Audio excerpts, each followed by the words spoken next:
mabigat na problema na dapat malaman ng Pilipino is nag-hemorrhage ang country.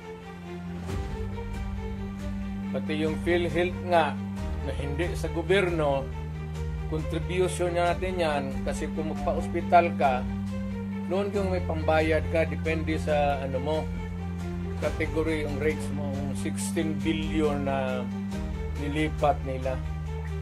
That is the most dangerous at dapat putang inestapa yan. Government malverse the money of the people. Ginamit mo yung pera ng ano? And even Congress cannot do that. Trust fund yun eh. Galing inyo yun. Ako, pati akin. Ang nawala, ang ating PhilHealth funds, natin lahat was about 8.9 billion 89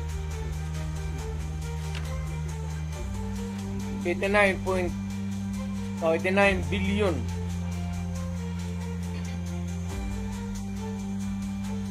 Of that 89 billion, 27 na lang nawala. 27 na lang ang natira.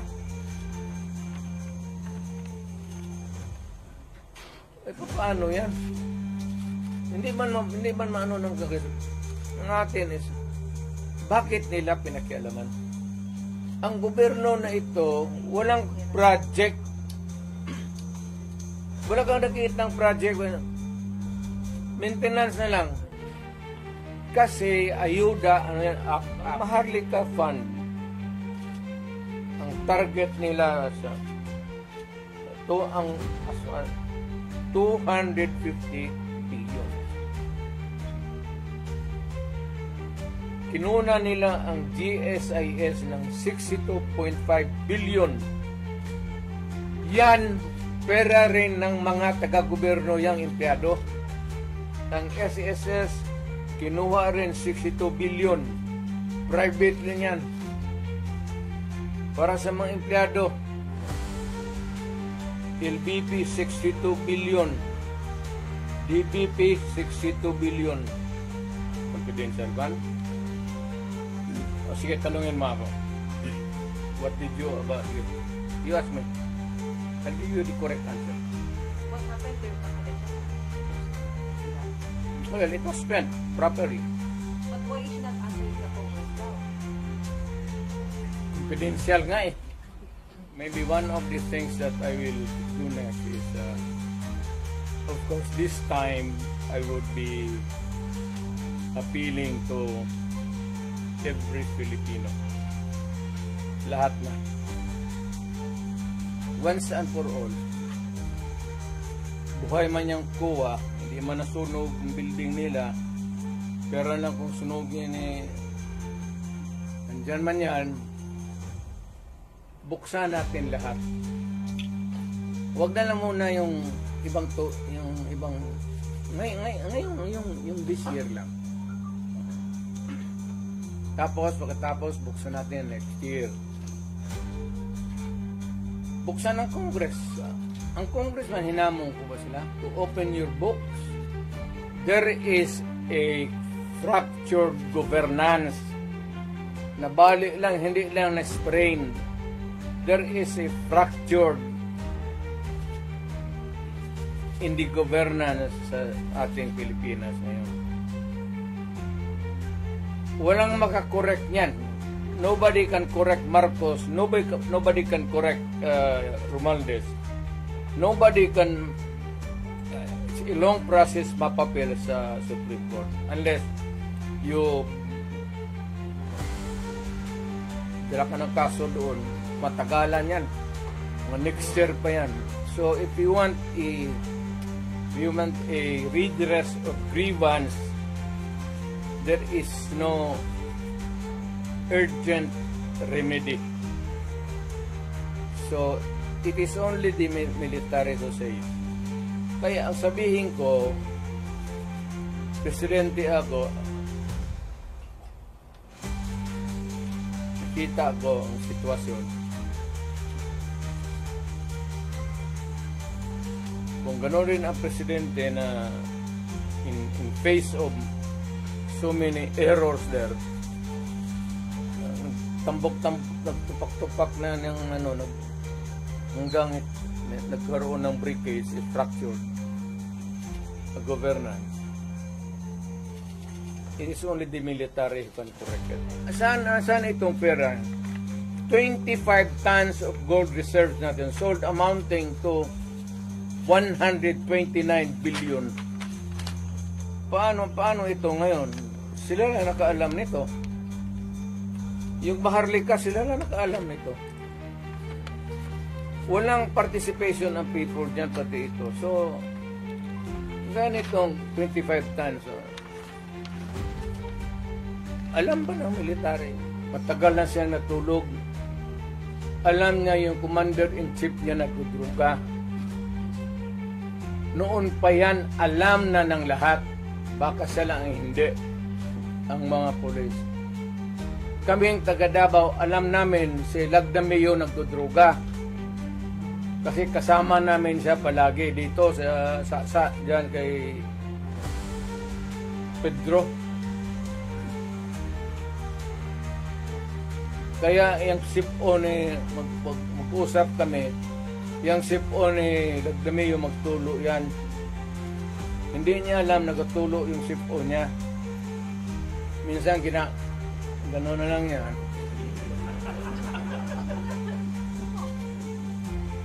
Alam ni Marcos na si Lagdameo durugista. Alam ni Lagdameo na durugista. Magkasama yan sila sa hititan. So, another appropriate question would be yung ito with sincerity. Kayo bang mga military pati police, would you still continue to support a drug addict? Hanggang kailan kayo magsuporta ng drug addict na presidente? Ano na lang, sabihin ko sa lahat ng mga bata dito sa Pilipinas, guys, follow the president. Start smoking marijuana and graduate sa Cebu. Ang presidente ganon. The best example is ganon. Hindi nga, people looking at me because the president is silent. Kita mo lang siyang ginawa. Ito lang ang tanong ko sa military. Hanggang kailan kayo magsuporta ng drug addict? Ang critical dyan is alam nila na durugista si presidente. So, Browner is a non-reactive soldier. Itong fracture na ito, mabigat, no? Because ang nasa taas sa Congress, ang baloslos, pati ang presidente, they're now trying to be in cahoots. They would attempt to change the constitution. Diyan na magulo talaga yan. And to make Martin from speaker mag-transition to si Martin mag-transition to speaker to the parliamentary prime minister. Under is the ceremonial president na lang si Martin. Alam nila that they are serving under a commander-in-chief who is a drug addict, na huwag nilang bulahin ang Pilipino na hindi alam nila yan. Ang tao kami nagtatanong, the right to be informed about the money that has been spent since then, and the right of redress of grievance kung nawala na. Kagaya nito, PhilHealth, contribution namin ito sa individual. Kayo, walang hindi sa PhilHealth. Tanungin ko sa iyo ngayon, saan yung pera ninyo ngayon? Ito ang naiwan na lang is out of the 89 billion, 29 na lang. So yung ang nawala nito, tanong ninyo saan yung pera ngayon? Saan yan? Saan ang pera niyan?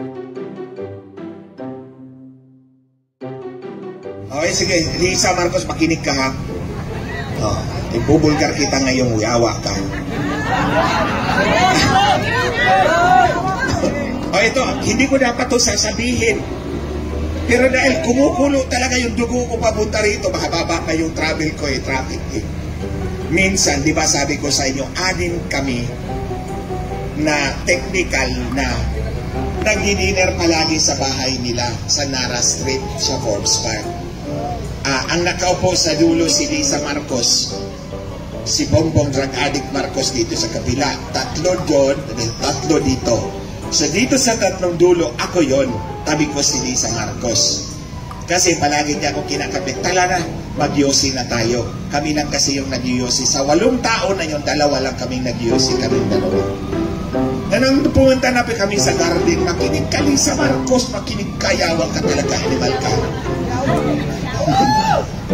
Nag-yosi na kami. Tapos sabi niya, alam mo, pag si Bongit hindi sumunod sa akin, ayoko magpaiyot sa kanya. Siyempre, nasyak ako. Ikot niyan, gawin yung TikTok yan. Ulitin ko. Alam mo, pag si Bongit hindi sumunod sa akin, si Bongit, si Marcos yun, ayoko magpaiyot sa kanya. Siyempre, nasyak ako. Hindi ba nagpangag itong babaeng to? Wala namang kasama doon sa kanilang higaan na. Hindi naman kasama sa kanilang kasalan na. Ba't mo sasabihin sa akin yan? I'm an entirely separate person, intindi. Tapos sasabihin mo sa akin, ayaw mo magpaiyot pag hindi sumunod yung asawa mo sa kanya. Hindi ka pa ng pangag. Kung hindi susunod si Bongit sa akin, ayoko magpaiyot sa kanya. Kaya nga paulit-ulit ko sinasabi sa inyo mga kababayan, si Bongbong Marcos, si Bongbong Marcos, alipin talaga yan ni Lisa Marcos. Lahat ng dikta ni Lisa Marcos, susundin ni Bongbong Marcos. Hindi rin siya kayo.